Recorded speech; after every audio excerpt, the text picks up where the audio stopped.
Bien-aimés frères et sœurs, vous connaîtrez la vérité et la vérité vous affranchira. Ça, c'est pas moi qui le dis, c'est la Bible qui le dit. Mais moi, je vous dis mieux. Vous connaîtrez la vérité historique, notamment celle de vos ancêtres kémites, et vous aurez une vision globale de ce que c'est que la vraie souveraineté politique. J'ajoute, vous reviendrez à la spiritualité africaine ancestrale et vous comprendrez les enjeux de l'indépendance économique. Et pour terminer, vous accepterez votre identité culturelle kémite et vous obtiendrez deux choses. La première, c'est la paix.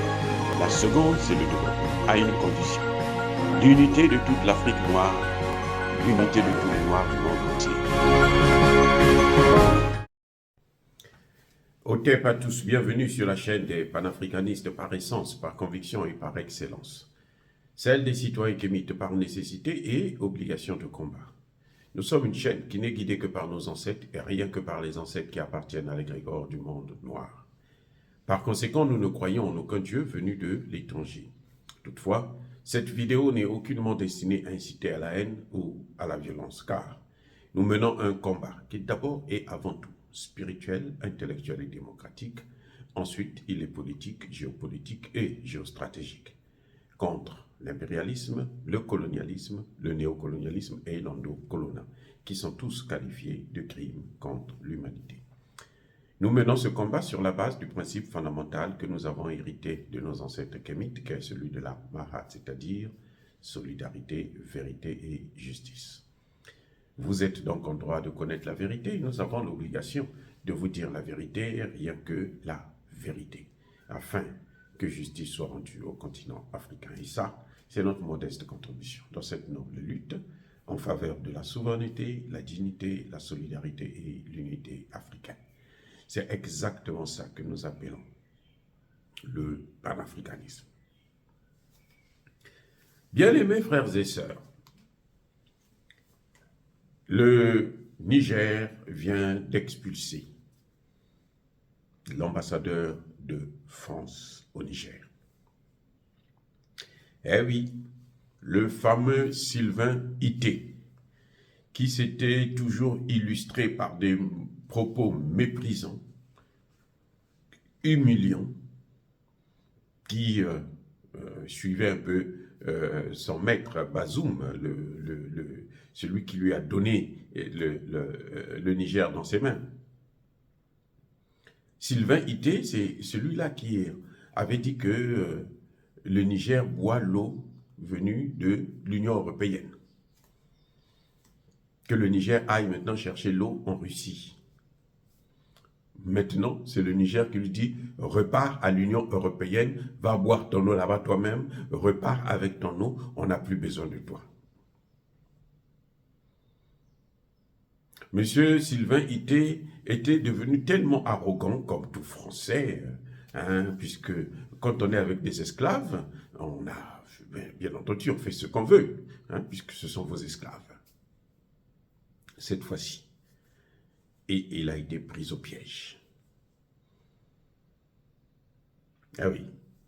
Ce qui s'est passé, c'est que, d'abord, vous vous souvenez que le Niger avait rappelé son ambassadeur. Emmanuel Macron a refusé de libérer cet ambassadeur. Emmanuel Macron a fait pression sur la pauvre dame, notre sœur à nous, en lui faisant croire que toi, tu as été élu par un gouvernement légitime, donc tu es toujours ambassadrice du Niger. Ok, on l'a laissé, on l'a abandonné. Madame a fini après quelques jours par céder.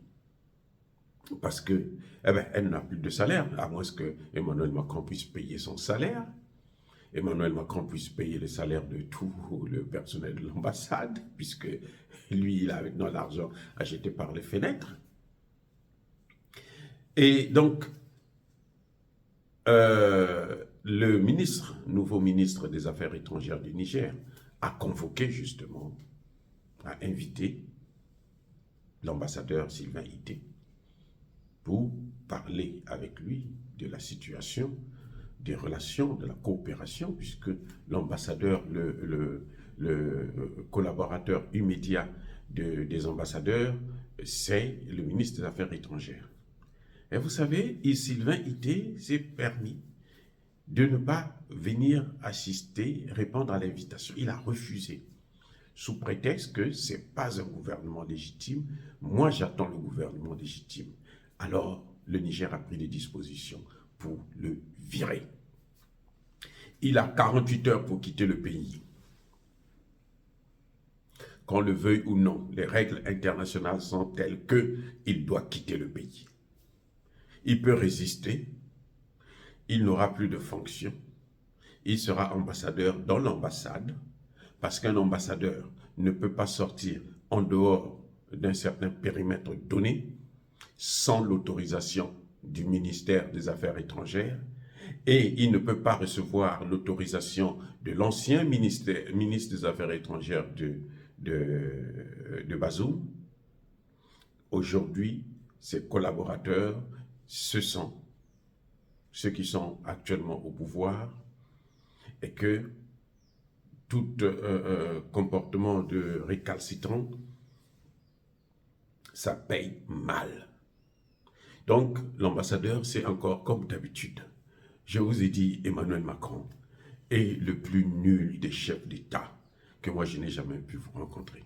C'est-à-dire que même les chefs d'État africains là, que nous critiquons sont mieux, sont plus intelligents qu'Emmanuel Macron.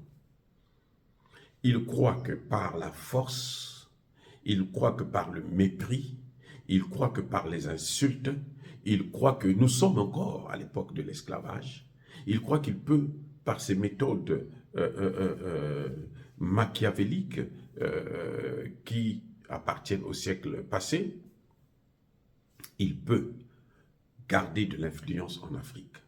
L'Afrique n'est plus à influencer, parce que c'est l'Afrique qui doit maintenant influencer.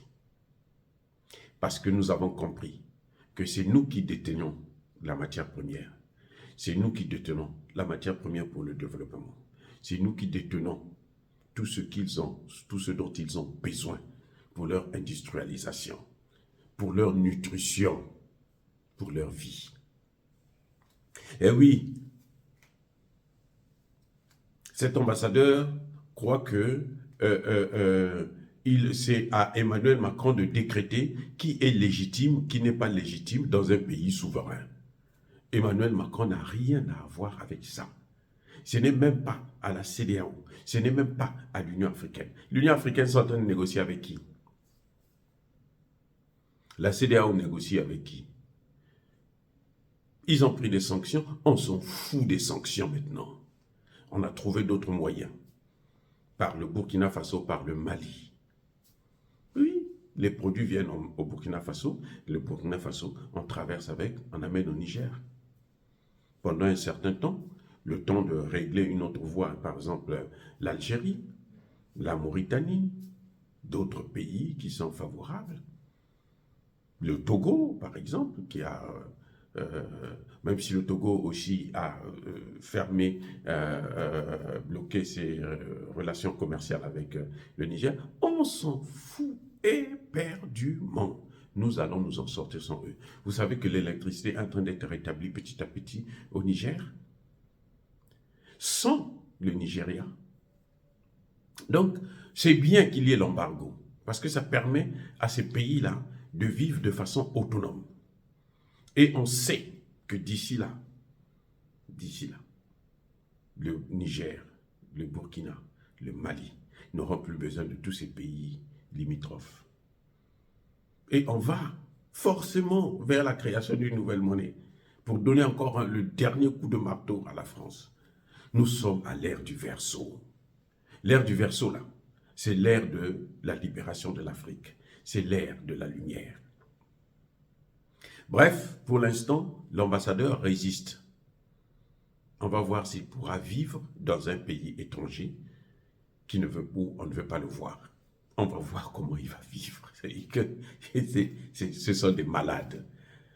On ne sait pas où est-ce qu'ils ont appris la diplomatie. Bien, Sylvain Iteux, je vous ai déjà dit que c'est un officier de l'armée française. Donc, à ce titre, il ne peut pas réfléchir comme un diplomate. Étant un non-diplomate, eh bien, il ne fera que commettre des gaffes. Et là, c'en est une de trop. Et quand il va partir, la France n'aura même pas les moyens comment dirais-je, d'envoyer un autre ambassadeur au Niger. Et oui, pour venir corriger ce qui s'est passé. Ce n'est pas possible. Parce que ce gouvernement-là, il est là au moins pour 3 ans. On dit en congolais, Oumbela, reste là. Assimi Goïta, reste là. Ibrahim Traoré, il restera là. Touadéra restera là. C'est comme ça. Tous les souverainistes là, ils doivent rester au pouvoir. On s'en fout de la démocratie. La démocratie, c'est pour les Occidentaux. C'est d'ailleurs, mais chez eux-mêmes, ça ne marche pas. Il n'y a pas de démocratie chez les Occidentaux. Vous voyez comment Donald Trump a des problèmes qui sont causés par Joe Biden. Et c'est ça la démocratie, c'est pas la justice là. La France, c'est pareil. Emmanuel Macron, d'ailleurs, il n'a même pas la majorité au Parlement. Donc, il gouverne par le 49-3. C'est ce qu'on appelle le passage en force. Ce n'est pas la démocratie. On s'en fout, nous, de leur démocratie. Et ce n'est pas à eux de venir nous apprendre le système politique avec lequel nous devons gouverner nos pays. On n'a plus besoin de leur histoire de démocratie et autres. Nous, ce que nous voulons, c'est notre souveraineté. Et nous allons nous-mêmes trouver notre chemin, déterminer notre moyen, notre voie, notre système politique, notre système de gouvernance. Voilà ce que nous voulons aujourd'hui. C'est d'abord notre souveraineté, et après on passe par la sécurité, et après on passe par le développement économique, et après on trouvera un système de gouvernance à l'africaine. La démocratie impérialiste n'aura plus sa place en Afrique. Parce que ceux-là qui viennent nous piller nos matières premières nous ont amené une démocratie qui n'a ni tête ni queue, et nous n'en voulons plus. Désormais, ce ne sera plus pareil. Dire cela, c'est inciter à la haine ou à la violence. Non. Nous devrons maintenant prendre nos responsabilités. Et nous appelons à l'ambassadeur ID de quitter le territoire. Parce que après 48 heures, il sera en insécurité. Et ça, ce sont les règles diplomatiques. Il ne peut pas rester là sous prétexte qu'il y a un problème de légitimité. Voilà, ce n'est pas à la France de dire qu'elle est de déterminer, de choisir qui est légitime et qui ne l'est pas. Ce n'est pas à elle de nous évaluer. Elle n'est pas professeure de l'Afrique ou en Afrique. Ce n'est pas à elle de nous imposer un système de transition, un système politique quelconque. Elle n'a rien à voir, elle doit se soumettre à notre volonté. Or, bien-aimés frères et sœurs, vous allez voir, il finira par partir. Quand quelqu'un vient chez vous, si vous n'avez pas envie de le voir, si vous fermez votre porte, il va rentrer. S'il est déjà rentré quand vous dites partez, s'il ne veut pas, vous êtes obligé de le sortir par la force. Eh oui, peut-être que la France cherche une occasion pour déclarer la guerre au Niger, mais elle a déjà déclaré la guerre. Je vous ai déjà dit ça. Elle a déjà déclaré la guerre. Elle avait déclaré la guerre au Mali en envoyant 49 ou 50 mercenaires qui ont été littéralement pris en étau. On les a arrêtés, ils ont fait la prison pendant plus d'1 an. Pendant presque 1 an, je pense, hein, plusieurs mois en tout cas. Emmanuel Macron, et plutôt Alassane Ouattara, avaient beau aboyer, eh bien, ils étaient restés là. Eh bien, ce sera le cas pour l'ambassadeur ID. On va bloquer aussi, on va le mettre sous embargo dans notre pays. On va bloquer tout le système de ravitaillement de la France et des soldats français parce qu'ils n'ont plus le droit de rester là. Il ne faut plus qu'ils soient ravitaillés. De toutes les façons, le pays est sous embargo, donc les produits ne doivent pas venir aussi pour eux. Que ce soit les Français, les Américains, les Italiens et autres, ils n'ont plus le droit de recevoir des ravitaillements. Puisqu'ils n'ont pas voulu, ils ont mis le pays sous embargo. Alors, bien-aimés frères et sœurs, encore une fois, soyez bénis, abondamment bénis, par le Dieu des Kémites et par nos ancêtres angélisés, mais que tous ceux qui persécutent le continent africain le pillent et le déstabilisent, qu'ils soient noirs, blancs, chinois, arabes, indiens, qui qu'ils soient maudits, punis, foudroyés, neutralisés, effacés, écrasés par ce Dieu des Kémites et par nos ancêtres angélisés. Vive l'Afrique éternelle, j'ai dit et j'assume.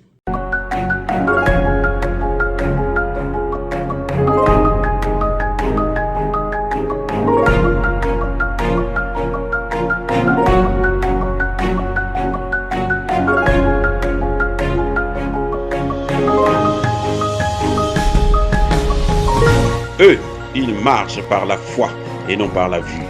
Mais moi, je vous conseille vivement de marcher par la connaissance scientifique et historique, notamment celle de nos ancêtres kémites, par les 5 sens et par l'intelligence.